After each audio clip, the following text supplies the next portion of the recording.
Okay, magandang hapon o gabi po sa lahat. Ngayon po ay nakatunghay po sa gabing ito. Tayo po ay mag-aaral po ng salita ng Diyos. This Friday, Bible study po tayo. At salamat sa mga ngayon po ay naglaan ng oras upang makinig. Sa gabi pong ito ay mag-aaral po tayo ng salita ng Diyos at nais kong ibahagi po sa inyo turo po ang salita po ng Diyos sa aklat po ng Santiago Kapitulo 1, talatang 2 hanggang 4. Ganito po ang sinasabi. Mga kapatid, magalak kayo kapag kayo'y dumaranas ng iba't ibang pagsubok. Sapagkat alam ninyo na lalong magiging matatag ang inyong pananampalataya matapos ninyong pagtagumpayan ang mga pagsubok na iyon. At dapat kayong magpakatatag hanggang wakas upang kayo'y maging ganap at walang pagkukulang. Pagpalain ng Diyos ang pagkabasa po ng kanyang salita. Tayo po saglit yumukot manalangin. Dakila naming Diyos, kami po ay nagpapasalamat sapagkat binigyan mo kami ng muling pagkakataon upang mag-aral po, magsaliksik ng iyong salita o Diyos. Yung pagpalain po mga salitang ito na aming pag-aaralan at sa bawat sa pong nakapakikinig ay ibukas mo ka lang mga puso at pangunawa. At sa magitan po ng salita mo, ito po ay magdulot po sa kanila ng iba yung pagpapatatag ng kanilang buhay pananampalataya o Diyos at pagtatagumpay sa anumang mga kapagsubukan sa kanilang buhay. Pinupuri ka namin, pinasalamatan, salamat sa Santong Espiritu na aming patnubay. Sa pangalan ng Panginoong Jesus, Amen. Amen. So sa gabi po ito, ang ating pag-aaralan po is Trials and Temptations. Ang trials and temptation po, ito po ay normal na parte po ng buhay po ng Kristiyano. Sapagkat dito nga po sa James chapter 1 verse 2 ay pinakikita po rito, it shows that they just come in many ways. So bilang mga anak po ng Diyos, we must be aware and know how to handle trials and temptations so we can live a victorious life. Hallelujah. Yun po ang nais po ng Diyos sa atin. But why God allows trials and temptations? Bakit nga po ba pinahintulutan ng Diyos ang mga pagsubok at tukso sa ating pong mga buhay? Ang mga pagsubok at mga tukso po sa ating mga buhay, ito po ay meron pong ginagawang mabuti po sa ating pong palang mga buhay. Hindi lang po pulos mga negatibong bagay, kundi meron din po pala itong positibong bagay na ginagawa sa ating pong mga buhay. Kung kaya't ito nga po dapat pa pala nating ikagalak at ipagpasalamat sa halip na tayo po magreklamo na po ay magpasalamat po tayo. Bakit? Sapagkat bilang mga anak po ng Diyos, bilang Kristiyano po, why God allows trials and temptations, number 1 po is to develop perseverance. Ito po ay nagde-develop o yung pong pinalalago po o pinatatatag po yung ating buhay Kristiyano. Yung ating perseverance o yung ating pagtitiyaga, ating katiyagaan. Kasi po maraming sa atin po walang tiyaga. No? Pero dahilan po sa mga kapagsubukan pong ito, nagkakaroon po o nade-develop po yung ating perseverance o pagtitiyaga. Dati po tayo, wala tayong tiyaga, wala tayong hindi tayo sanay na po nang nasa bahay lang. Pero nung pong magdaan po yung lockdown po, natuto po tayo, natuto tayo magtiyagang tumigil sa loob po ng bahay, no? Mga pagsubok po yan na dumating po sa ating mga buhay, hindi lang po sa ating kundi buong pandaigdigan po itong pagsubok na ito na dumating po ng hindi natin po inaasahan. Sabalit ito po ay nagdulot po ng mabuting bagay po sa ating buhay spiritual sapagkat it develops our perseverance. So may mabuti pong bagay na po na ito po dinudulot po sa atin pong mga buhay. Ang perseverance po ay mahalaga. No? It is necessary to succeed. Kagaya po sa mga nag-aaral po sa school, kung wala po silang pagtitiyaga, na po ay hindi po sila makapagtatapos sa kanilang mga pag-aaral. Kaya dahil po sa katiyagaan, sa kanilang pagsisikap, pag-aaral, sila po nakakatapos po ng kanilang pag-aaral. Nakakamit nila yung pong kanilang nais na matapos o maabot dahil meron silang pagtitiyaga. Kaya nga po tayo po maging matiyaga. No? Let us persevere sa ating po mga buhay. No? In Romans chapter 5, verse 3, ganito po ang ating mababasa sa Romans chapter 5, verse 3. Bukod dito, nagagalak tayo sa ating mga pagbabata, sapagkat alam nating ito'y nagbubunga ng pagtitiyaga. So yun po, ito po'y nagbubunga ng pagtitiyaga.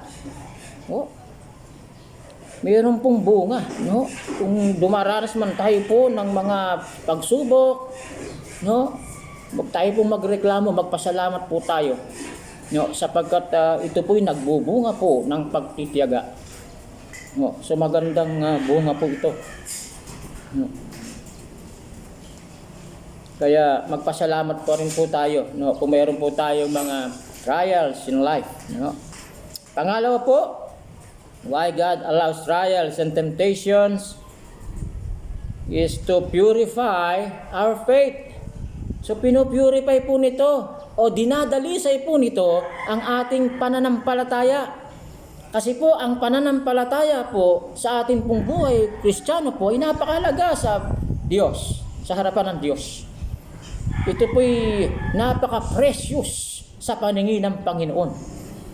Kaya tulad po ng ginto, kung paanong ito'y napaka-precious sa paningin ng sino man, kung kaya't ito po'y talagang ninanais po ng marami na magkaroon sila ng ginto. No? Marami pong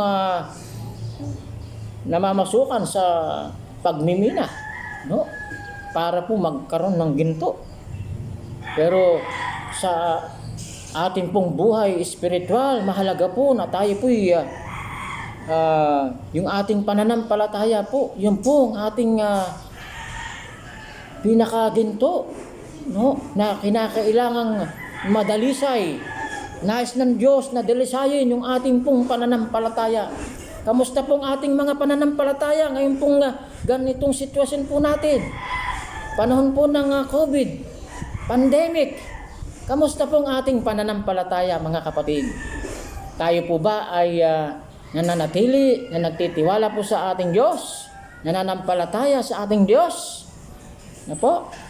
Yan po ay pagdalisay po sa ating pananampalataya. Ang mga nagaganap nangyayari po sa ating paligid, ito man po'y hindi maganda sa ating pong paningin o pakiramdam. Subalit, meron pa rin po itong mabuting bunga para sa atin pong lahat. Sapagkat sa magitan po nito, ang pananampalataya po natin ay pinatatatag. Sa magitan din po nito, ang ating pananampalataya po ay dinadalisay. No, pinupurify ang ating pong pananampalataya. No, sabi ng unang Pedro, Kapitulo 1, 6 at 7, ganito po ang sinasabi. Unang Pedro, Kapitulo 1, 6 at 7,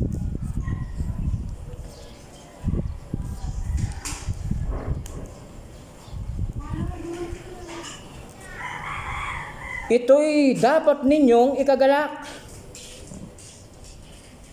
Bagamat maaaring magdanas muna kayo ng iba't ibang pagsubok sa loob ng maikling panahon. Ang ginto na nasisira ay pinararaan sa apoy upang malaman kung talagang dalisay. Gayon din naman ang inyong pananampalataya na higit kaysa ginto ay pinararaan sa pagsubok upang malaman kung talagang tapat. Sa gayon, kayo'y papupurihan, dadakilain, at pararangalan sa araw na mahayag si Hesukristo. So yun po.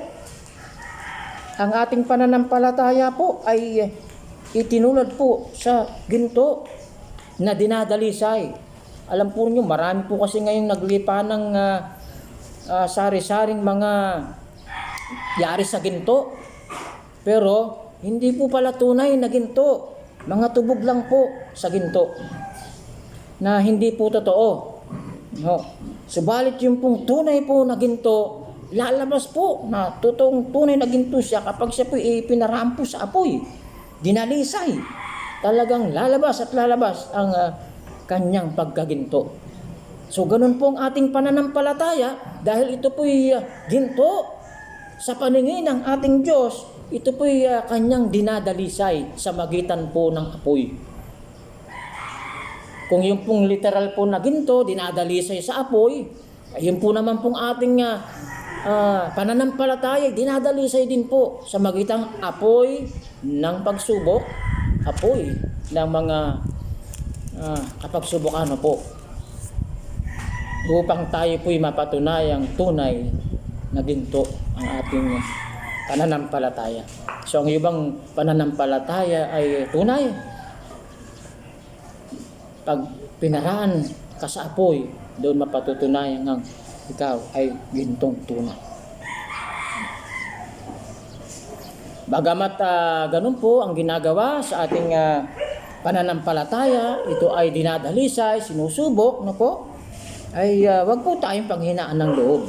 No? Kasi bakit po, ang mga pagsubok pong ito naman po meron din pong reward Meron po itong gantimpala. No? So what will be the reward if we overcome trials and temptations? Kapag po napagtagumpayan natin ang mga pagsubok at mga tukso sa ating pong mga buhay, na po, meron po palang reward. No? Ano po yung reward? Sabi po rito is crown of life. Ang sabi ng James chapter 1 verse 12, James chapter 1 verse 12 ay ganito po ang sabi. Mapalad ang taong nananatiling tapat sa kabila ng mga pagsubok, sapagkat matapos siyang subukin, tatanggap siya ng putong. Ito'y ang buhay na ipinangako ng Panginoon sa mga umiibig sa Kanya. Yun po, crown of life. Doon po sa English, crown of life. Meron pong korona ng buhay, no? Putong na ipagkakaloob sa mga nagtatagumpay po sa mga pagsubok. Ang buhay Kristiyano po puno po ng mga pagsubok, no? At ito po, kapag ating napagtagumpayan, ang sabi po ng banal na kasulatan ay merong tayong putong o yung pong gantimpala ng buhay na ipinangako ng Panginoon. So dahil ito'y pangako ng Panginoon, ay hindi po magsisinungaling ang ating Panginoon. Amen? Tapat po siya sa kanyang pangako. Kaya maging matapat po tayo, maging matiyaga po tayo sa kabila po ng kapagsubukan. Tulad po ngayon, no po, ay talagang lahat po tayo dumaranas ng kapagsubukan. No. Kaya ako po ay nagpapasalamat. Tayo pong lahat ay dapat magpasalamat sa kabila po ng mga matinding pagsubok na ito na dumating, pambansang pagsubok na po. Kasi po lahat halos ng bansa ay dumanas po ng ganito katinding pagsubok. Pero sa kabila po nito, tayo pong bilang mga mananampalataya ay mapalad po kung tayo po'y nananatiling tapat at papatuloy sa Panginoon na nanalig na nampalataya. Purihin ng Panginoon, sa araw po ng linggo ay meron na po tayong pagsamba sa church. Salamat sa Panginoon sa mga nagdaan na pagsubok. Ngayon po tayo po'y meron ng service na po. Kaya nga lang po ay limitado lang. So salamat sa Panginoon sa kanyang katapatan at kabutihan. Salamat sa mga kapagsubukan meron tayong pagtatagumpay dahil sa ating Panginoong Hesukristo na siyang nagbibigay sa atin ng tagumpay. Purihin ang Panginoon. Hanggang dito na lamang po ang aking pong pagbabahagi ng pag-aaral po ng salita po ng Diyos. Tandaan po natin, may mga pagsubok man sa ating buhay, ay meron naman po tayong magandang buhay na nilaan ng Panginoon para sa ating lahat na magtatagumpay. Purihin ang Panginoon sa kanyang katapatan. Tayo po'y manalangin. Dakilang Diyos, aming Ama, kami nagpapasalamat sa muli mong pagbabahagi sa amin ng iyong salita. Salamat po sa bawat isa na nakatunghay. Pagpalain po sila, Panginoon, sa kanilang pakikinig, paggalaan ng panahon sa pag-aaral po ng iyong salita.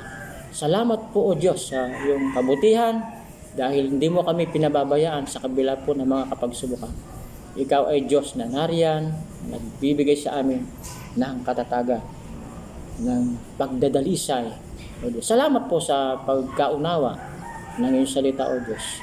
Pinupuri ka namin, pinasalamatan sa iyo pong kapurihan, kapasalamatan sa matamis at makapangyarihang pangalan ng aming Panginoon Jesus.